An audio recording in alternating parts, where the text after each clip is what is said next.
and our meeting for April 13th. My name is Mark Doan, one of our members, and I'm running the Hangout tonight. For our first point, we'd like to have our president, Rushton Hurley, make a few opening comments and greet some people. Welcome, everybody. It is totally cool to have you join us for one of the newest Rotary clubs in the entire world, the Rotary eClub of Silicon Valley. Each week we have a program and a post on our site, finishing with a recorded hangout. And so we are enjoying these opportunities to share all kinds of ideas with really interesting people, and you're going to get plenty of that in tonight's program. Let me introduce the people across the bottom real quick for you. We have member Catherine Liu. Catherine, yay, right? And then we have from our district, Cecilia Babker, yay, right? And member John Lozano, yay. Our presenter, Luis Perez, right? Member Mark Doan, and me. So with that, I'll hand it over to Mark for the introduction. All right. Our presenter tonight is Luis Perez, PhD in Special Education. Luis lives down in St. Petersburg, Florida. His master's is in instructional technology, and Luis's true passion is for accessibility and universal design for learning. I was basically, well, I met Luis in 2009 as an Apple Distinguished Educator. We have been joined at the hip looking at accessibility and equity in the classroom and throughout the world using technology ever since. And I'm just going to turn it loose for Luis. He's going to show you an amazing program tonight. Hi, everybody. So glad to be able to join this presentation of the Rotary eClub. Really, as Mark said, my passion is accessibility and more than that, universal design. And so I'm really glad to be here with you tonight to share a little bit about my philosophy of education. So with that quick introduction, what I'm going to do is switch over and share my screen so that you can see my presentation. So that will just take 1 second. And you should be seeing my screen. Mark, how are we looking? We looking okay?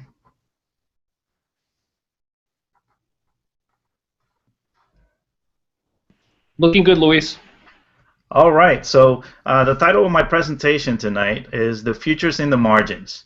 And I have to admit that I borrowed the title from somebody because this is actually the title of a seminal article as relates to universal design for learning. And the title of the article is the same as my presentation, The Futures in the Margins, the Role of Technology in Disability and Educational Reform.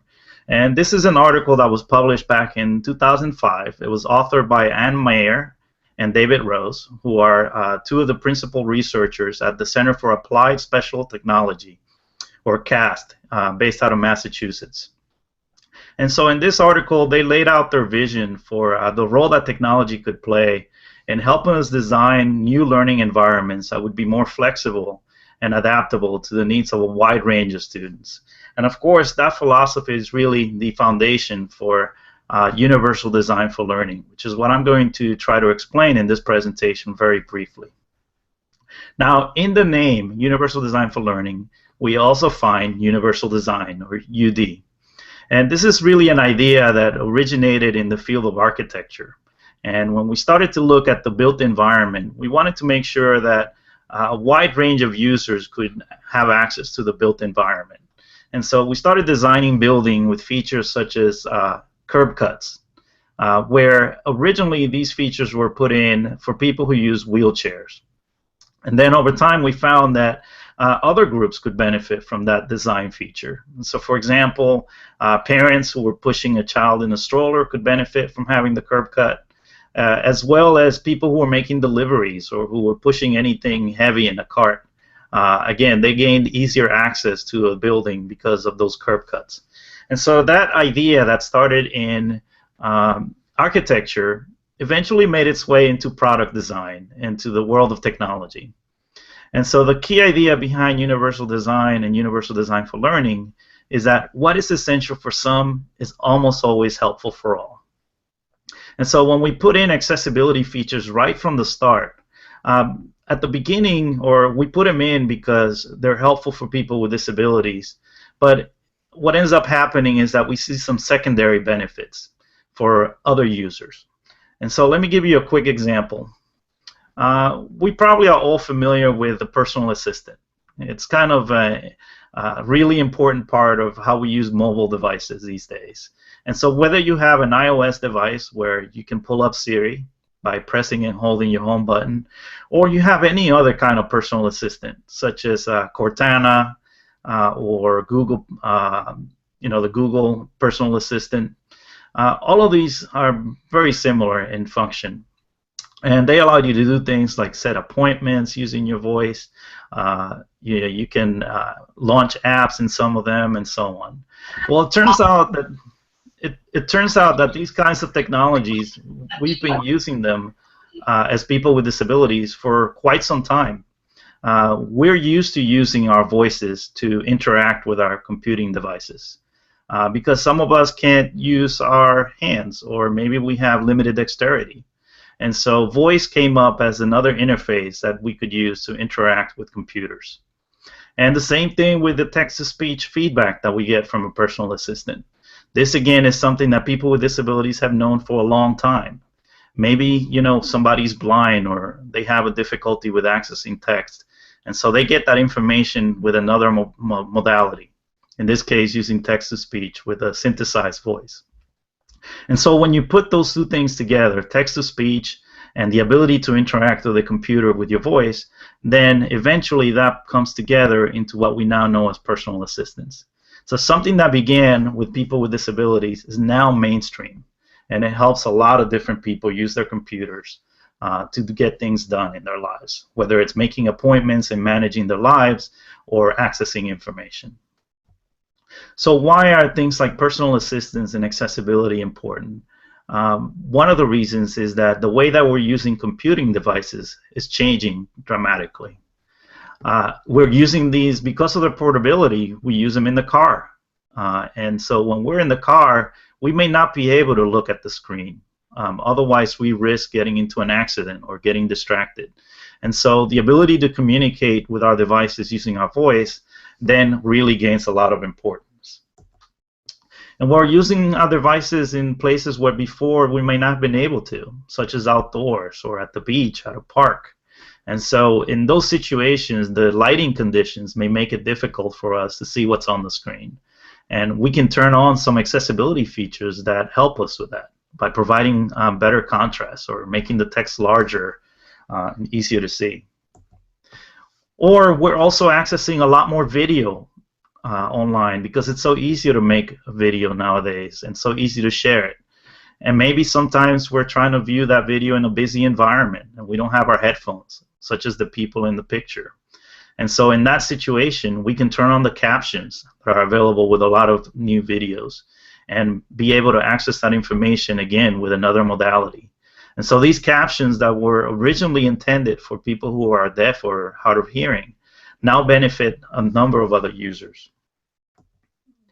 So the key idea here is that variability is the norm. And that's really a kind of a novel idea in education, because throughout most of the history of education, we've really focused on labels. And so we've used labels such as learning disabled, or you have dyslexia, or you're on the autism spectrum, when in reality we all vary along a continuum or a spectrum when it comes to ability and disability. So variability is the norm. And it's not just variability in users, but as I just showed, variability in use cases. There are new places where we can use technology because of mobility and portability. So because of this variability, our designs really need to be a lot more flexible, and they need to account for learner variability, user variability. So all these ideas about variability and universal design, they've gained a hold in a number of different fields. As I mentioned, architecture, product design, but one area where we're still struggling 10 years after that article, The Futures in the Margins, was published, is in education, where really uniformity and standardization really is the trend, rather than variability and customization. And so you see it here in this photo, everywhere from the way in which we organize learning and with which we organize our learning environments to, of course, the way in which we assess students, right, through standardized testing, which is a dominant trend in education right now. And so that idea of standardizing and uniformity, for me, is a personal one. It's really impacted my life. The number that I'm sharing with you on the screen, 910, that's really a defining number in my life. That's actually my SAT score. And just to explain a little bit, this is on the old SAT, which was about a 1600. And so a 910 is not a very good score. That's all you need to know about that. And so for me, it sent a really powerful message that, you know, I couldn't do the academic work that was required to attend a good college. But for some odd reason, I had some really good educators in my life who encouraged me, despite my SAT scores, to apply to some of the better colleges in the land. And so that's what I did. And I actually got into one of the elite liberal colleges, Haverford College. Go for it. And so I got in based on my academic record and my extracurriculars.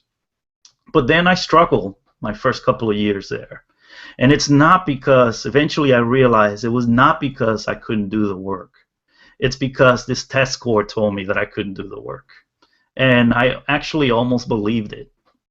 Until eventually, through some hard work, I came to realize that that wasn't the case. That if I applied myself, I didn't have to be the score. I was a lot more diverse than you know what this score revealed, and I had a lot of other talents. And so I went on to thrive at Haverford College, and I was able to graduate with a really good GPA. And then the next time that I encountered this situation was again in graduate school, where my GRE scores were not that great. I'll just say that my verbal score was twice my math score. So the good thing about that is I did not go into engineering. And so just be happy that I'm not out there designing bridges or designing your next house. And that's okay, because I had other strengths. I could write. I had a really good analytical mind. And so I really didn't listen to my GRE score, and I decided to go into my field of instructional technology. And I got my master's in that field with a 4.0 GPA. And then I completed the coursework for 2 doctorates. And so I completed all my coursework for a doctorate in instructional technology with a 4.0. And then I completed all my coursework for a PhD in special education, again with a 4.0. And so I'm not saying that to brag. I'm just saying that to show you that someone who started with a 910 on their SATs is capable of doing the academic work. And so this score does not have to define who you are. A lot of hard work, a lot of persistence and perseverance are what define you, or what you can use to define what you're able to accomplish. So really, what we have here is a choice. We can design a one-size-fits-all curriculum, which is really a one-size-fits-none curriculum because of the great diversity and variability of our learners. Or we have another option, which is to design a curriculum around flexibility and providing options. And that's really at the heart of what I try to practice, which is universal design for learning. Now, this is a really brief presentation, and so I can't get into all of the details about UDL, because that's usually something that I do in a full day or 2-day workshop. But I can point you to a great resource, which is CAS.org. And this is the center, again, the Center for Applied Specialized Technology, that developed the principles of universal design for learning. But just remember that it really is that idea that learning should be flexible and should account for the variability of learners, the variability that they bring into each of our classrooms. The other key idea is that learning is an interaction, and it's an interaction between a learner and their context. The shift with UDL is that instead of focusing so much on the learner and what they can and can't do, and putting labels on the learner, we instead put the burden on the curriculum. We don't say that the learners are broken and need to be fixed. We say the curriculum is broken and needs to be fixed. The curriculum is disabling and disabled. And so that's a big shift in education, from labels to variability, from the learner to the curriculum. Here's a great example of that shift. In an area where we've made a lot of progress is digital textbooks. With a traditional print textbook, right, the text is in the format that is really difficult to change. It's a fixed format, and so you can't go in and you can't easily change the text size or change the background or change to a different font that's easier to read for you. And so when you struggle with the print, we say that you have dyslexia or some other kind of learning disability. And so we put the burden on you rather than on the curriculum. With the latest advancements in digital textbooks, though, we now have more options. And so we can go in and we can change the text size. We can change the background. And we can even make changes such as turning the text into audio or Braille. If you can't see it at all, then you can get it in another modality that you can access. And so the text then becomes a lot more flexible. And so, of course, your dyslexia doesn't go away, but we minimize the impact of that dyslexia because now you have the options that you need to have the curriculum be flexible and adapt to you rather than you adapting to the curriculum. So when we talk about those changes that we can make to information so that it's more accessible, we're really talking about this concept of multiple means of representation. And it turns out that that doesn't just benefit people who have difficulty with their vision or hearing. Providing the information in a variety of ways actually helps everybody. Because by having a number of examples and a number of modalities, it makes it easier for you to see the connections. It makes it easier for those big ideas, those big concepts to kind of pop out and be easily recognized. And so, again, it benefits everybody. But where we need to do some work, and as I mentioned before with assessment, is in the other component, which is providing multiple means of action and expression, where we allow learners to show us what they know in a flexible way. And so instead of just giving you the option of doing an essay or taking a multiple choice test, maybe we give you the option of doing a documentary or recording your answers. And so we're providing a variety of different ways in which you can express your understanding. So that way we don't confuse your ability to take a test for what you know. And so assessment is a big deal, and I know that that's a big focus within education. But here's the thing. Most education assessment focuses on assessment of learning. So it's really focused on what happened already and what we can't really change. What I would like to suggest is we need to supplement that with assessment for learning. And so that's more of the formative assessment, where we're looking forward rather than back.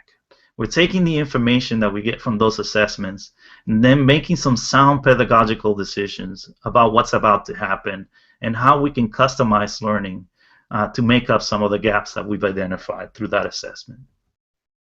So really, universal design for learning is all about teaching to the margins. Right now, much of education really focuses in the middle of this normal curve. What is, in some ways, an illusory average student. And I like to joke that the only place I've seen this average student is in my stats textbooks. I've actually never seen an average student in any of my classrooms or any other classrooms that I visited. And so instead of teaching to that illusory average student in the middle, what we can do is teach to the margins and account for the wide variability of learners' abilities and talents. And so at the margins, that's what we'll find: students with disabilities and English language learners at one end, and students who are gifted or exceptional in their academic abilities at the other. And it's important for us to be able to reach those in the margins for a number of reasons. Number one, is sort of the right thing to do, to provide everybody with equal opportunity so that they can make a valuable contribution to society. But also, it has enormous economic impact. Just think about all of the talent that we may be throwing away by focusing very narrowly in the middle, rather than extending our educational system or personalizing it so that it can reach people on the edges.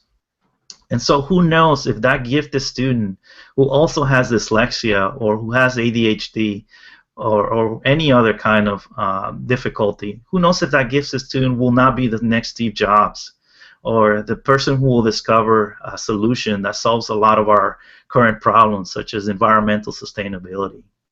And likewise, how about at the other end, with students with disabilities or English language learners? The same thing. We don't need to narrow down or dumb down the curriculum. We can have high standards for them as well and challenge them. But at the same time, we can make customizations that allow them to access information and participate on an equal basis. And so again, this is not only the right thing to do, but it has enormous economic impact for our society. When we give everybody this equal opportunity to access learning, we also give them an equal opportunity to participate as citizens in our society and to make an important contribution. So that's why I'm passionate about teaching to the margins, not just as an educator, but by the way, my bachelor's degree is in political science. And so I'm well aware a lot of times of what education means and what the ability to participate in economics, in politics, what that means. So with that, I'm going to open it up to you for comments and questions, those of you that are joining us tonight. But that's a little bit about my philosophy when it comes to education and what I practice, which is universal design for learning. Now, if you do want to contact me, when you're watching this later on, I am pretty active on social media. And so on Twitter, you'll find me as _Luis F. Perez. Luis Perez is basically John Smith in Latin America. So remember that there's an underscore at the beginning. And then I'm actually a photographer. And one thing that I didn't mention in my introduction, I'm actually a legally blind photographer. And so technology for me is not just about accessing the curriculum. It's about accessing the rest of my life and being able to participate on an equal basis in everything that I want to do. So you can see my photography on Instagram, and my username there is LFP1211. So I hope you'll join me online and share this information and also contact me if you have any questions. With that, I'm going to turn it back to the rest of the panel here, and I thank you so much for your time and for listening to me tonight. Luis, thank you so much. I tell you, you know, we've been running around for so many years, and every time you talk, I learn something new. You just open it up to such an amazing level when we talk about access, we talk about equity, and we talk about learning. Anybody out there? My gallery of experts. Rushton, you have a question? Yeah, fantastic stuff, Luis. I love the idea of the illusory average student. I mean, totally cool. And when you talk about your own experiences, I mean, one of the things that obviously was a part of the success you've experienced is a sense of persistence. Do you feel that some of these tools that we work with now are the kinds of things that can foster persistence in students? Absolutely. I think when we talk about the accessibility features, if you're struggling with the text, if you're squinting to read it, if it's taking you longer to read it, longer to access it, or likewise when you get an assignment to show your understanding in the classroom and it takes you longer to do it, or you have to jump through a number of hoops in order to show your understanding, that's when frustration sets in. And frustration can have a big impact on your engagement. And how engaged you are will determine whether you persist or not. And so the accessibility features really are there to sort of eliminate or reduce the impact of barriers to learning so that you don't become frustrated and so that you can actually focus on the challenge, right? So we're trying to make it easier because part of learning is having a challenge, right? But what we're trying to do is remove unnecessary barriers so that you can actually focus on what we call germane challenge, right? A germane difficulty rather than unnecessary one that has to do just with the information and how it's presented. Does that answer your question? Okay. Anybody else out there? Questions for Luis? John? Yes, I have a question. Oh. Go ahead, Catherine. I've got you up there. Okay, yeah, no problem. Your talk today, Luis, is actually very personal to me as well. I have 3 boys. My two of them has symptom of ADHD. Actually, they are diagnosed with ADHD. and my third one is ADHD and with some dyslexia. So I see how the frustration has been built up in a classroom, also at home. And those kids, although they have a brilliant mind, but a lot of things are not really accessible for them. So I've seen, the horrible trend is probably he's losing interest of learning. When we're looking at the whole class setting when he's much younger, it's easier for us to control. But eventually he's going to go to middle school and high school, especially when they go to college. Before they go to college, there are a set of standard tasks they have to go to. We can give them support as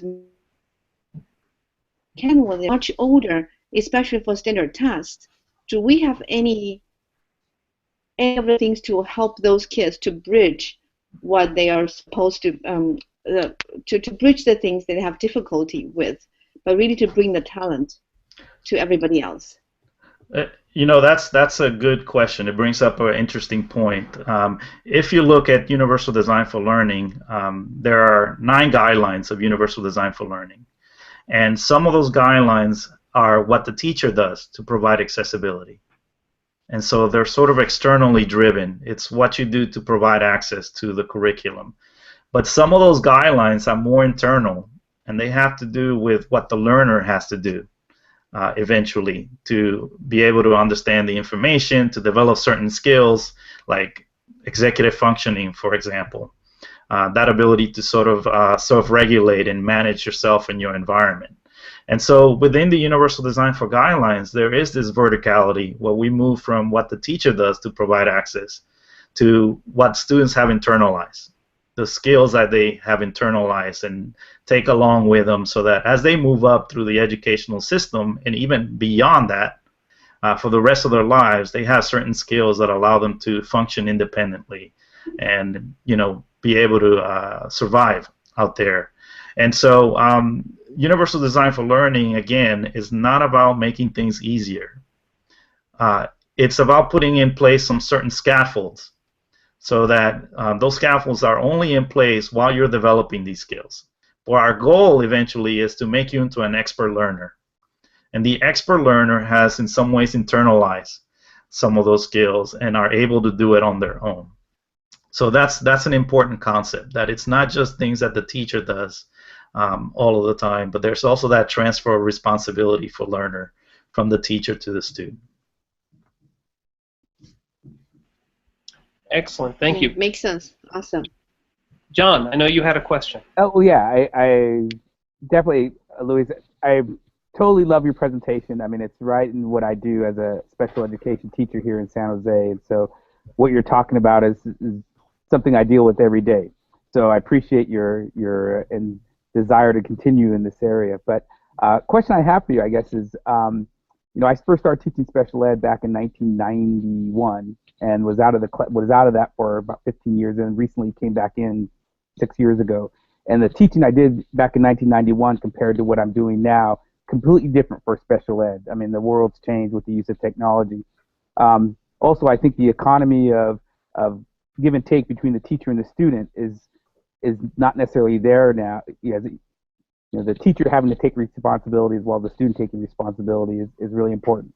The question being is, with that time I'd been away, a lot of things have changed. What do you see as maybe one game changer that's going to happen 10 years from now you think is going to be the one thing that's definitely going to make a big impact in special ed or in teaching students with special needs, or those, as we call it, sometimes parents call them twice exceptional kids, whose IQs are 130, yet they don't have any ability to socialize with other kids in the classroom because they lack that skill. So do you think there's maybe one or two things that are game changers out there?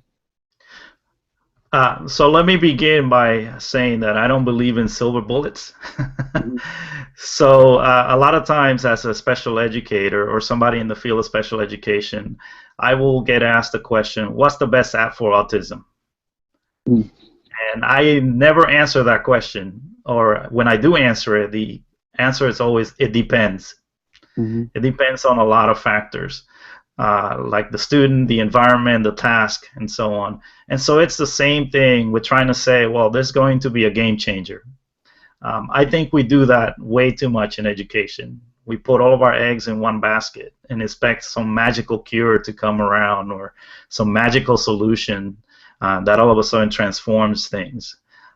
So I think it's more thinking about structural, thinking a little bit more structurally, and there are lots of small changes that will hopefully add up to a sea change in education. For me, my mission, or what I see as my mission, is to move this out of special education. Universal design is not about special education. It's about education. The same thing with assistive technology. Assistive technology should just be technology. It's just things that allow us, every individual, to maximize what they can do. And so when you have a screen reader on a mobile device, you can now use it in more places. Like I say, you can use it while driving. You can use it while commuting. So that's really what I work towards. It's a future where we think universal design for learning, rather than say the distinction between general education and special education. We have a long ways to go, and I can tell you from experience, when I do a presentation at conferences, if I say anything about special education or anything that sounds like it could be special education, I get definitely a very small audience, a very small group. And I'm talking about more mainstream educational technology conferences. Now, if I hide it and I say it's going to be something else and then kind of sneak it in, I'm a little bit more successful in doing that. But to me, that's really going to be the game changer, if I had to pick one, is when those lines between what special education is and general education is begin to blur, and we just think about everybody varies along a continuum, and we need to put in that flexibility. Great, thank you. Yeah, I'll jump in on that, Mark, if that's okay. One of the things I think about as an educational technologist to try to see something happen with exactly what he's talking about the blurred lines, is the effect of a certain kind of artificial intelligence interactivity, that's possible, where a tool is able to really work with a student back and forth, and the student can use that tool to identify gaps very quickly and counter those. And I think that kind of speaks to the idea that, special education involves certain kinds of labels, but everybody's got certain kind of gaps, right? And so if tools are able to really interact with the student, so it's not just something that is in front of the student, but something that prompts the student to kind of show what is and isn't understood. And there's there've been speech recognition technologies for the last 20 years that have done this in some interesting ways. So that'd be my hope for that space. Yeah, and I think we are getting better in terms of pattern recognition, and so pattern recognition when it comes to speech. So, for instance, on your iOS device, you don't have to train it first before you use Siri. You don't have to customize it for your own voice. Anybody can pull up the same iPhone and use the personal assistant that's built in. But we're also seeing advancements in pattern recognition for visuals. And so there's a lot of power in that. So I have an app on my phone. It's called TapTapSee. And I can take a picture of any object, and within a few seconds, it can tell me what it is. And it's pretty accurate. I've done it at conferences where I take a photo of the projector, and it comes back and it tells me what brand the projector is and what color. And so that's not a person on the other end. That's actually computer learning. And so I think that's really one of those things that it kind of really blew me away the first time that I saw it. But think about what that could do for sign language, where all of a sudden you could recognize somebody's gestures and you could turn that into text. There's a number of different applications for it. But as our computing power becomes more powerful and cheaper, that's a big component of it, the fact that it's getting cheaper and cheaper, we can do those kinds of things with visual recognition, if you will, visual pattern recognition that we couldn't do just a few years back. Okay. Anybody else with a question out there? I have a question. This is Cecilia. So are any of these concepts included in the Common Core philosophy, or are we talking about things that are mutually exclusive? Because there's so much discussion about Common Core. Right. So there are certain policy initiatives that actually do include universal design for learning. A couple of examples are the National Technology Plan, and then the other one is the Higher Education Opportunity Act. So that governs higher education. Unfortunately, when it came to the Common Core, they sort of reinforce that distinction between special education and just the rest of education. And so universal design for learning is included in the Common Core as a separate document. So that's actually kind of defeats the purpose, right? Because the entire philosophy of universal design for learning and universal design is that it's for everybody. And so again, it is in the Common Core, but it's a separate sort of supplemental document. Hopefully that's something that will be addressed, because when you look at a lot of Common Core goals, they actually confound the means and the goal. So they say something like, you know, write your answer, right? Well, what if you can't write it? You understand the concept, you have a really good understanding, but if the only way you can express it is by writing it, then you know you're limiting that person's ability to show their understanding in a valid way. So we have some work to do from a policy perspective. Luis, I'm coming close to our time, and we've discussed a lot with the creativity aspect of this, or not as much as I'd like to. Can you share with people about your photography? Sure. So photography is something that I didn't do a lot growing up, primarily because digital wasn't around back then, and it was a little bit expensive, and I come from very modest means. But then once I found out that I was going to lose my vision, something that I took for granted kind of took on a lot of importance to me. And so digital really made photography possible for me, because I have to take a lot of photos in order to be able to get a good one. And if I had to process all of those and take them somewhere, it would not be doable for me. But with digital, I can take as many photos as I want and then review them later and pick out a few good ones. But the other thing is, for me, photography really isn't about the photos. Photography is really about my mission as an educator. And so the best thing that I can do is pull up to a spot, take out my white cane, which, by the way, I need to get around, and then pull out a camera and just see the reaction on people's faces. And so that's what I'm going for, is to really force them to question their assumptions.